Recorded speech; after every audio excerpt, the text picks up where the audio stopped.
Oke, selamat pagi. Assalamualaikum warahmatullahi wabarakatuh. Waalaikumsalam warahmatullahi wabarakatuh. Ya, gimana kabar kalian semua? Sehat?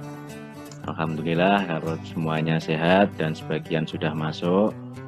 Ya, untuk memulai pembelajaran hari ini, kita berdoa dulu. Berdoa, mulai. Oke, selesai. Ya, jadi hari ini kita akan belajar mengenai materi surat lamaran pekerjaan. Nah, dari pembelajaran hari ini, kompetensi yang ingin Bapak ajarkan terkait menyusun surat lamaran pekerjaan dengan memerhatikan isi, sistematika, dan kebahasaan. Ya, jadi tujuan pembelajaran hari ini, setelah kita pembelajaran dengan model problem based learning dan melalui diskusi di WA, siswa dapat menyusun surat lamaran pekerjaan dengan memperhatikan isi, sistematika, dan kebahasaan dengan baik dan benar. Untuk pertemuan hari ini, kita akan fokus pada penyusunan surat lamaran pekerjaan. Dalam menyusun surat lamaran pekerjaan, ini ada dua tahapan. Tahap yang pertama adalah tahap persiapan. Ya.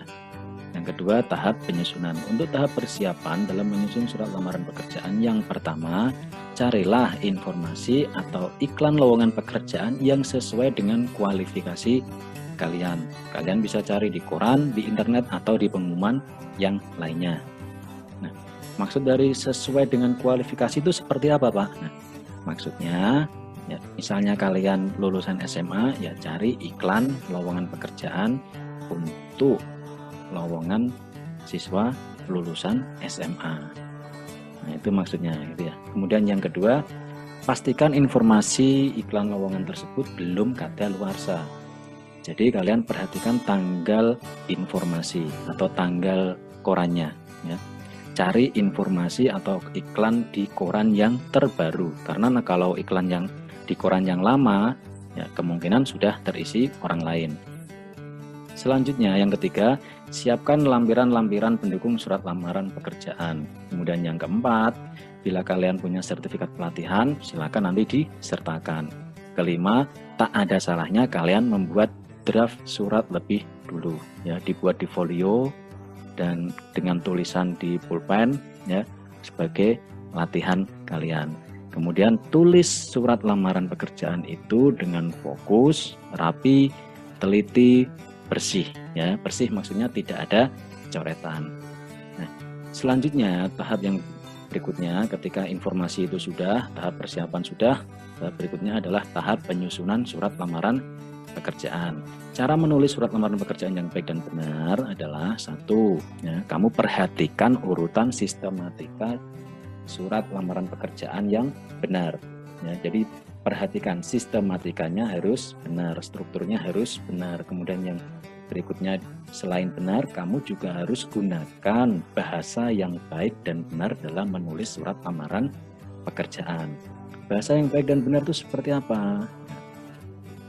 Yang kedua, ini tulis dengan kalimat yang singkat, kalimat yang padat dan jelas. Kemudian yang ketiga, tulislah surat lamaran itu dengan tulisan yang rapi ya. Bila itu tulisan tangan, tapi bila itu diketik ya tetap juga harus rapi ketikannya. Kemudian yang keempat, perhatikan kebersihan surat lamaran pekerjaan. Jangan sampai ada coretan-coretan ya, misalnya kesalahan coretan dicoret atau ditip X ya. Jangan sampai ada. Selanjutnya, isi secara jelas tentang data diri dan informasi tentang diri Anda dan lampirkan dokumen-dokumen pendukung. Selanjutnya, ya, dalam lampiran, kamu bisa juga melampirkan sertifikat pendukung yang bisa menambah nilai lebih pada diri Anda. Misalnya ada lowongan staf administrasi, ya, kamu punya sertifikat komputer, itu juga bisa dilampirkan. Paham ya? Oke. Selanjutnya, hal-hal penting atau catatan penting dalam membuat surat lamaran pekerjaan. Yang pertama, ya, bila kalian sudah menentukan iklannya, ya, dan bila dalam iklan tidak jelas alamat yang dituju, ini biasanya dalam iklan baris, cara penulisannya, yang terhormat, pemasang iklan lowongan pekerjaan di harian Suara Merdeka pada tanggal titik-titik. Ya, ini disesuaikan dengan iklan masing-masing sesuai nama hariannya. Yang kedua, bila di iklan terdapat 2 lowongan atau lebih, ya, kalian pilih salah satu. Jangan dua-duanya dipilih, ya. Karena di pertemuan sebelumnya saya menemukan pekerjaan kalian yang dibutuhkan 2 lowongan, tetapi dua-duanya dipilih, otomatis ini tidak akan diterima. Ya, jadi harus pilih salah satu. Selanjutnya yang ketiga, lampiran sesuai kebutuhan. Ya, bila punya sertifikat pendukung pekerjaan, lampirkan. Ya, ini untuk pertimbangan atau menambah nilai diri dari pelamar. Ya, misalnya sertifikat bahasa Inggris, sertifikat pelatihan komputer, atau keterampilan yang lain yang mendukung pekerjaan. Selanjutnya yang terakhir, perhatikan penggunaan ejaan dan tanda baca. Ini ya yang seringkali jadi momok terkait dengan ejaan dan tanda baca. Yang seringkali digunakan itu penggunaan huruf kapital, huruf miring, tanda titik. Ini pedomannya pada PUEB, Pedoman Umum Ejaan Bahasa Indonesia. Nah, selanjutnya coba kalian perhatikan ini ya, contoh surat lamaran pekerjaan. Di situ ada beberapa yang saya lingkari. Ini yang seringkali ada kesalahan. Pertama, yang terhormat manajer, ya, yang benar penulisannya manajer, bukan manager. Ya, manager itu tidak baku. Kemudian lingkaran yang kedua, perhatikan Suara Merdeka. Ya, ini terkait dengan penggunaan huruf miring. Huruf miring dipakai untuk menuliskan nama harian surat kabar. Jadi Suara Merdeka dicetak miring. Kemudian perhatikan lingkaran ketiga. Nama, umur pendidikan, alamat, nomor telepon. Ini semuanya huruf kecil. Ya, saya seringkali menemukan ada penulisan huruf kapital. Itu salah. Yang benar huruf kecil. Kenapa? Karena ini bukan kalimat baru. Ini masih lanjutan dari tulisan yang sebelumnya. Dengan ini saya.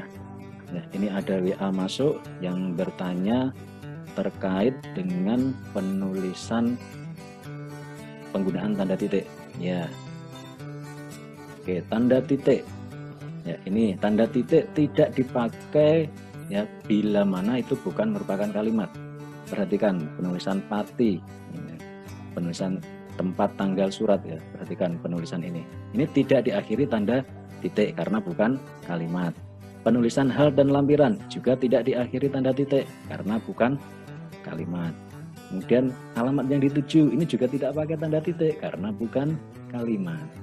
Perhatikan iklan lowongan pekerjaan berikut ya. Tugas kalian, buatlah surat lamaran pekerjaan sesuai iklan tersebut. Nah, iklan pertama dikerjakan oleh siswa nomor absen 1 sampai 10.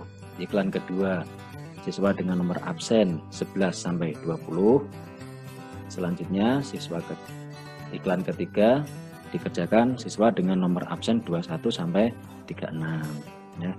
Silakan kalian dalam mengerjakan ini boleh berdiskusi ya, berdiskusi untuk memecahkan suatu permasalahan, bukan mencontek ya.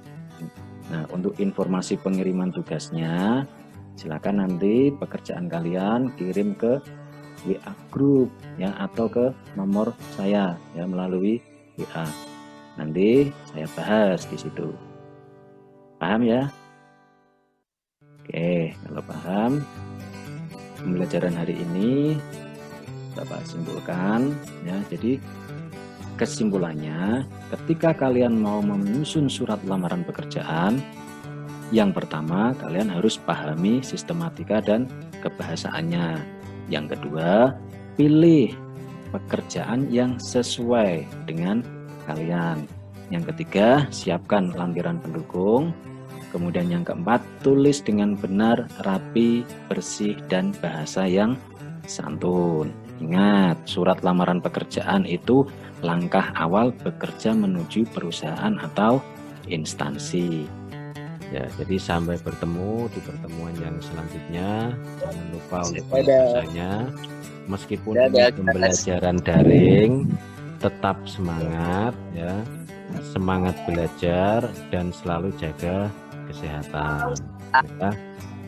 Jadi orang yang mau belajar dan berusaha adalah orang yang akan menguasai masa depannya ya. Sekian dari saya. Assalamualaikum warahmatullahi wabarakatuh.